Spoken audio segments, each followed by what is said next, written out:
Oh, my goodness gracious. You caught me doing a little bit of weeding. You came back. Oh, God. And a beautiful day like but it's important we keep our mask on, right, until we're cleared of this. So, good to see you today. So nice to have you back. I thought today we'd have a little tour of our youth ministry building with youth minister, Christine Goss. She's always been this morning, but we're going to meet with her and she's going to do what she does. She does quite a bit, not only for the kids, but for the parish. So anyway, this is our youth ministry in our building. But before we go in and start our prayer, I thought I'd show you a little tree. And it was quite tiny time. It's already, so members and I, Pickowitz, so they were long members of our family here at Immaculate, and both died. Show you the color, because the color is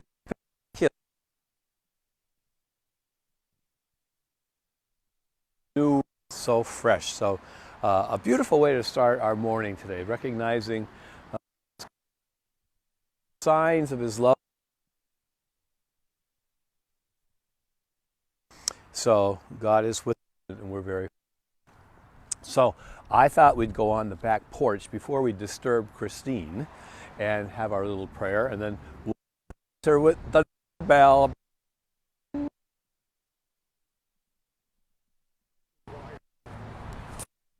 On your microphone. On the bottom part. Make sure it's plugged in properly. Yep. It seems to be. Okay. Walk this way. From what movie? Young Frankenstein. Come on in. We won't make any noise though. Wow. Oh, this is the porch. How it's so clean and tidy. Wow. So like Christine. Anyway, here we are. Can you make it in there, Tom? So always I have a special intention, something I like to ask you to pray for. And last week, at the end of the week, I lost a good friend of mine and a good friend of my family. Her name was Julie Dupree. And she died of cancer, but she had a really hard ending with that awful disease. But now it's all over for her, and she's in heaven. One of the things about Julie was she was the best baseball player in town.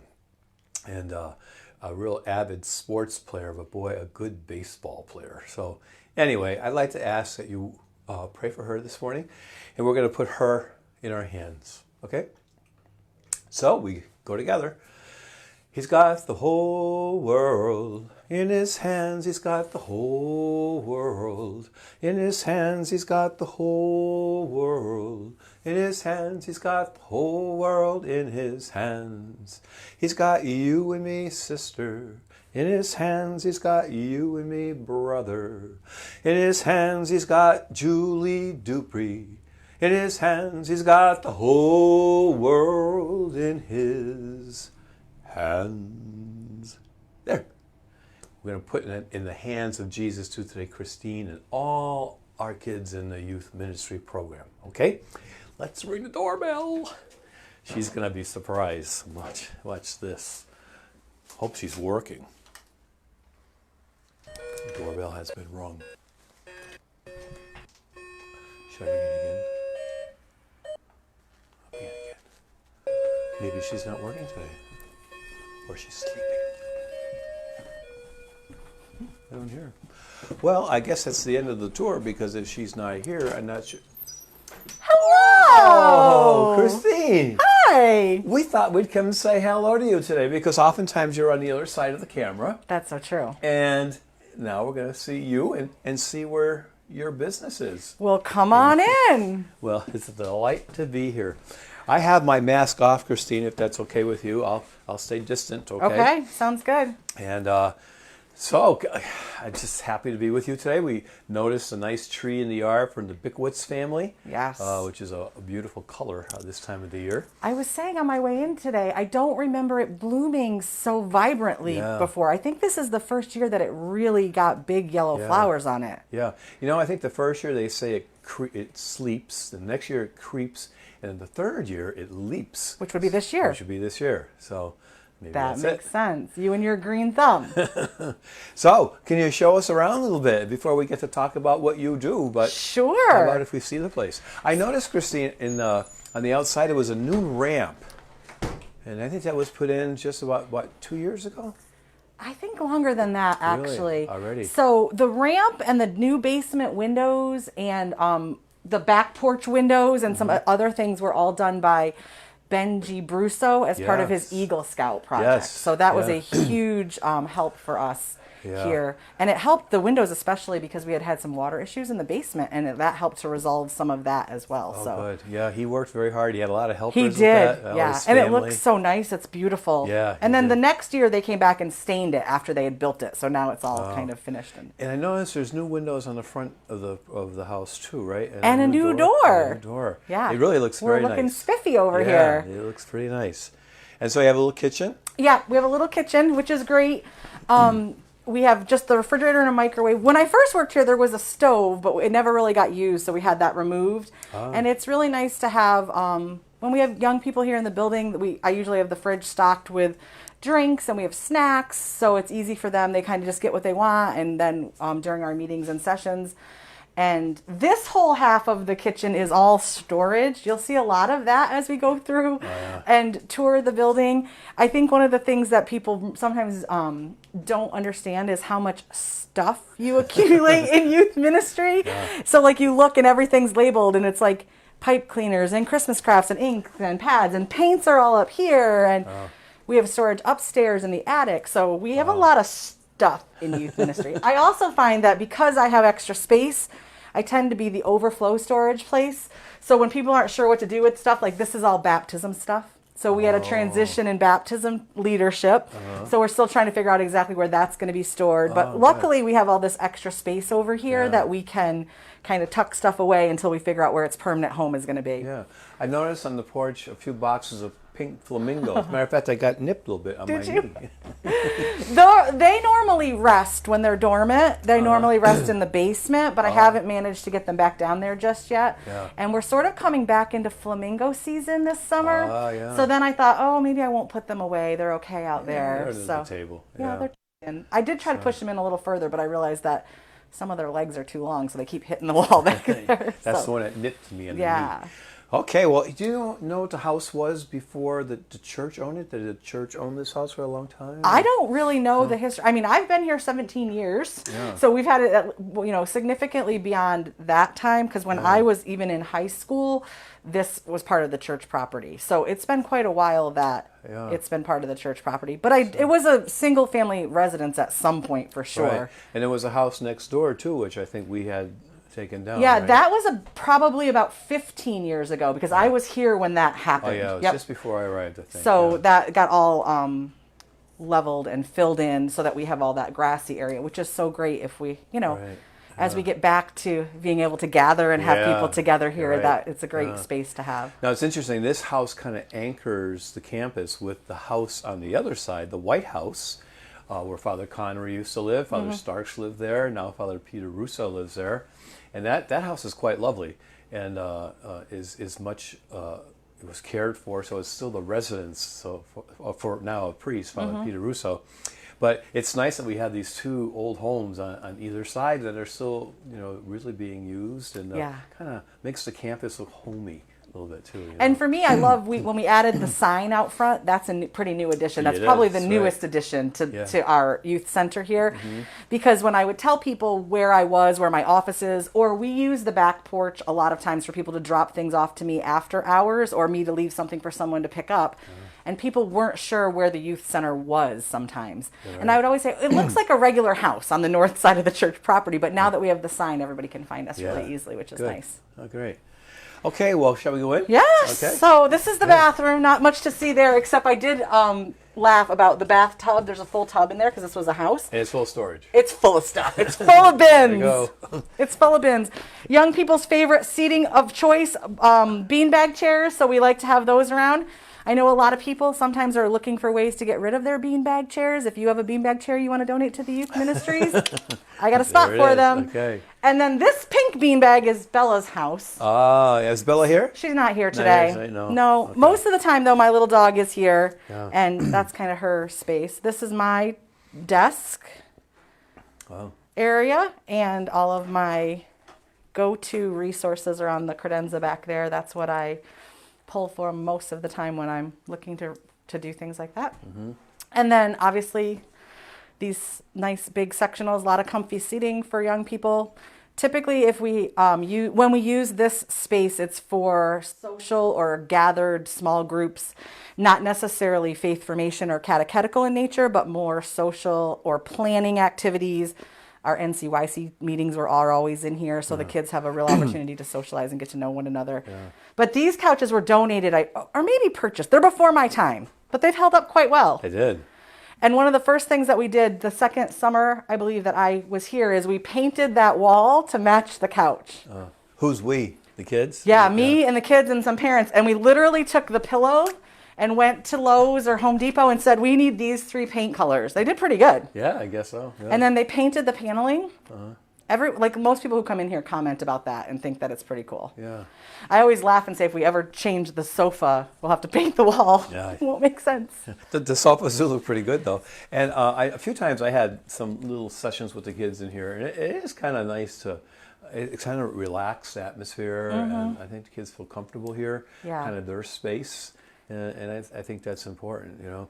About how many kids, or I shouldn't say kids, they're not kids anymore, they're young adults. Yeah. How many would you say are in the youth ministry?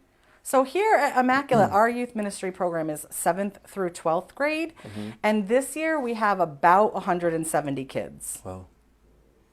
Do you know offhand how many would be at St. Joseph's and Our Lady of Grace? I don't. No? Okay.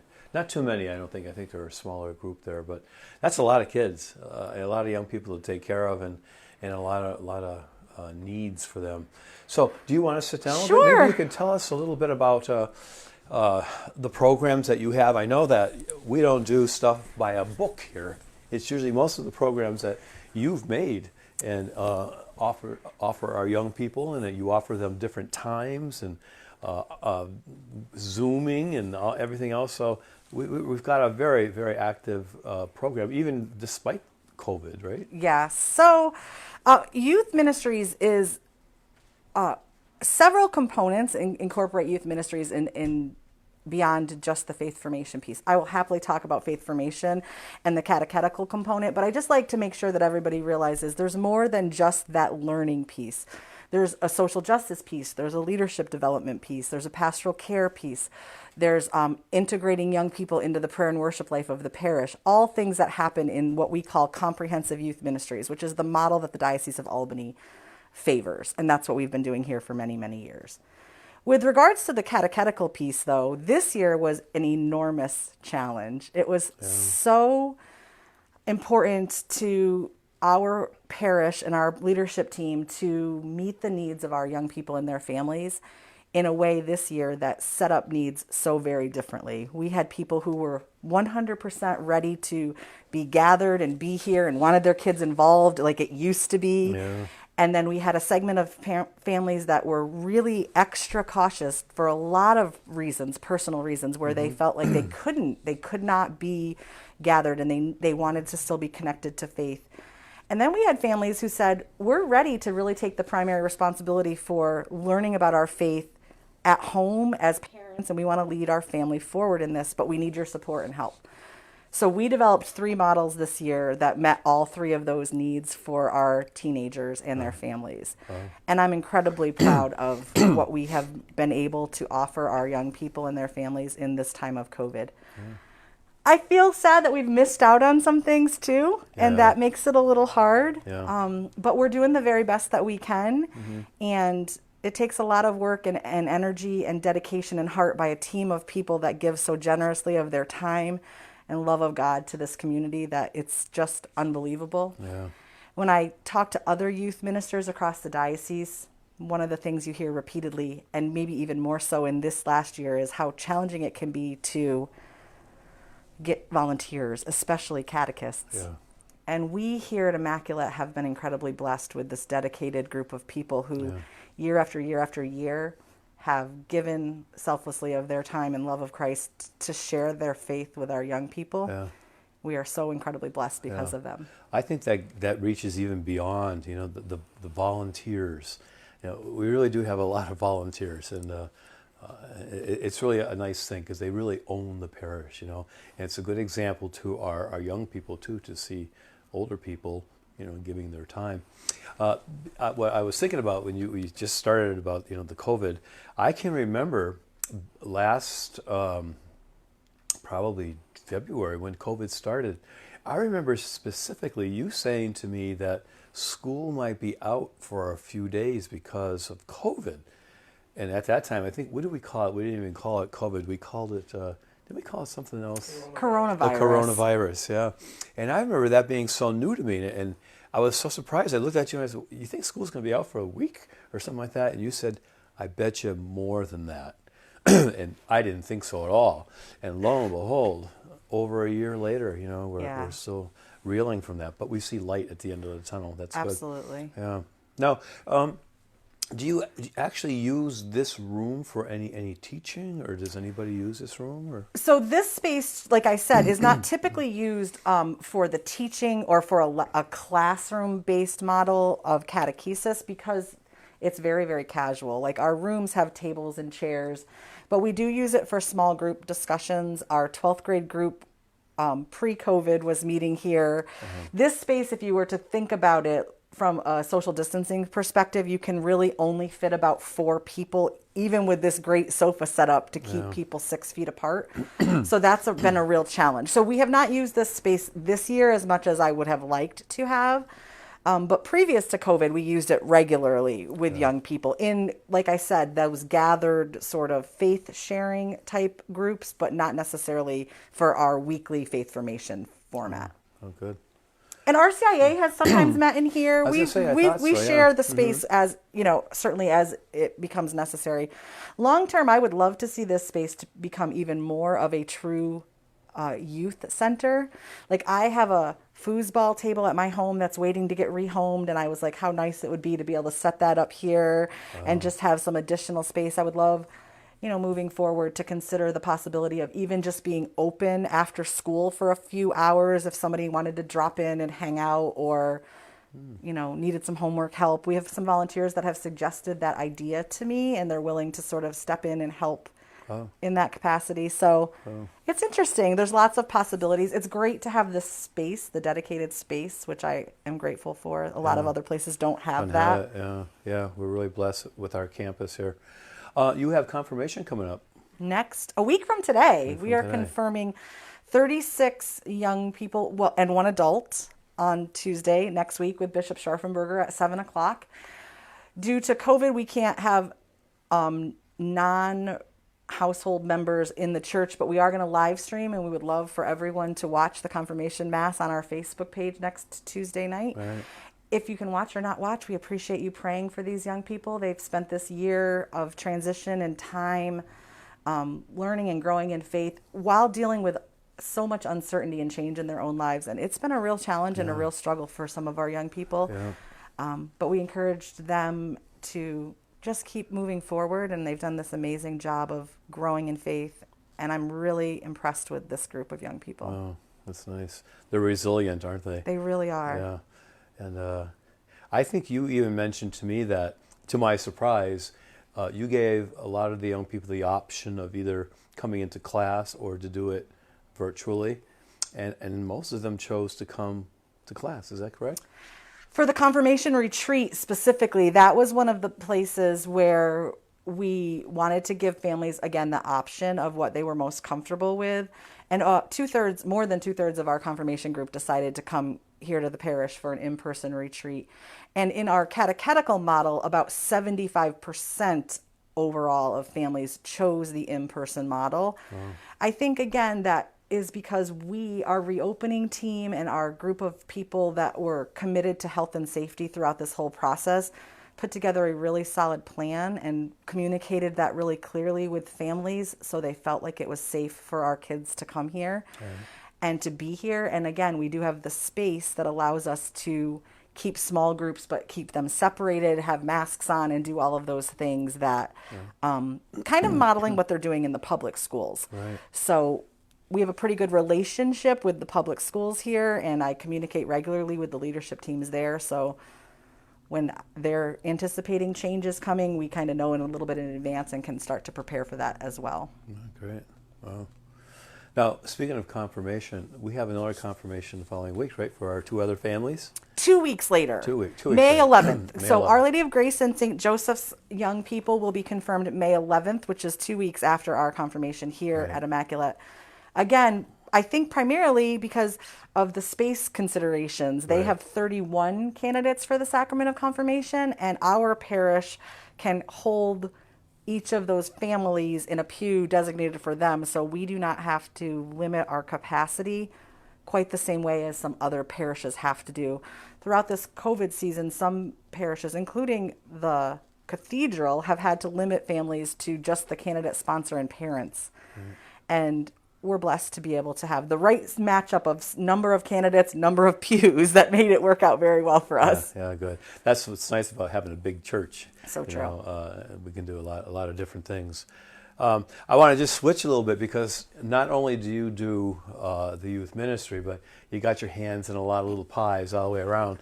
What was the last thing you did for Lent? Why don't you tell us about that, the soup delivery? And So Wednesday soup lunches here at Immaculate Conception has a long history, well beyond my years, maybe even on the planet, honestly. Charlie and Mary Lou Moskoff were central to the planning of this beautiful experience of a simple shared meal on the Wednesdays of Lent. And we had taken a short break from that for a few years. And then last year we decided to bring it back. And I coordinated a team of people who were cooking the soup last Lent each week. And for the first 2 weeks of Lent, we were in person, and then we were shut down. And right away, I thought, well, how can we do this? We can still do this. And we transitioned our in-person soup lunch to a home delivery of soup lunch. And so we finished last Lent with delivering soups to people who requested them and signed up. We reached out to a lot of people to see if they needed us and would like a soup delivery. And we had volunteer drivers, yourself, Tom, lots of people helped to deliver soup. And then I never expected last year when we were doing that we would repeat that this year. I really had hoped that we would be in person and gathering again. But when that didn't, the circumstances didn't allow for that, we decided to again do soup lunch home deliveries. This year was a little different because of the number of the rules were more strict because it had more time to develop what the rules were going to be. So we really weren't allowed to have very many people help in the preparation of the soup. So myself, my mother, Patty Nally, Susie Mongan, and Amy, Emily, and Kate Richardson sort of were the soup preparing the shopping and chopping team, I call us. And we did soup for 6 weeks of Lent. And I've gotten really great feedback. People really enjoy it. I get a lot of calls about what the recipes are, which I think is fun. And we delivered on average about 85 bowls a week for 6 weeks. I enjoyed delivering myself because it was an opportunity to see some of the people I haven't seen in so long, and I think they were always kind of surprised that I would bring them soup, and but it was a wonderful opportunity. I remember one of the houses, one of our families that we delivered to, she didn't have numbers on her house. They were very tiny, and I was very concerned about that because if something ever happened, that the police needed to be there, the ambulance. So I went out and I got her new numbers. So from that delivery of the soup, we did another charity, by getting her safe, and so a lot of great things have happened. And we had several people this year that I don't necessarily think happened last year reach out to us for soup delivery that are not parishioners. And I think because of the presence that we have grown in our online faith community through Facebook and drawing people to our website, people in the greater community are seeing the good works that we do and are feeling welcomed to be a part of that, regardless of whether or not they're officially parishioners of our community, which is lovely. That's great, yeah. So good can come from things that aren't so good, right? Always that way. Well, look, this has been great just to have a little chance to see you, because so often you're behind the camera, like Tom is today. Maybe we'll have to do Tom next week. And but thank you, and thanks for all you do, especially for our young people. Hope to have you around for a long time. You too. And we'll see what the future brings. But meanwhile, again, thank you, and really good luck to you in all the things that you pursue for our family here at Immaculate and St. Joseph's and Our Lady of Grace. Thank you. So, okay, that's right. And thanks for joining us today. I know we've been off for, I think, 2 weeks. You know, sometimes funerals come up that we have to change our plans, you know. So if you have anything that you'd like to know or like to see, we're always open to some new things. And this was, I think, a pretty interesting one.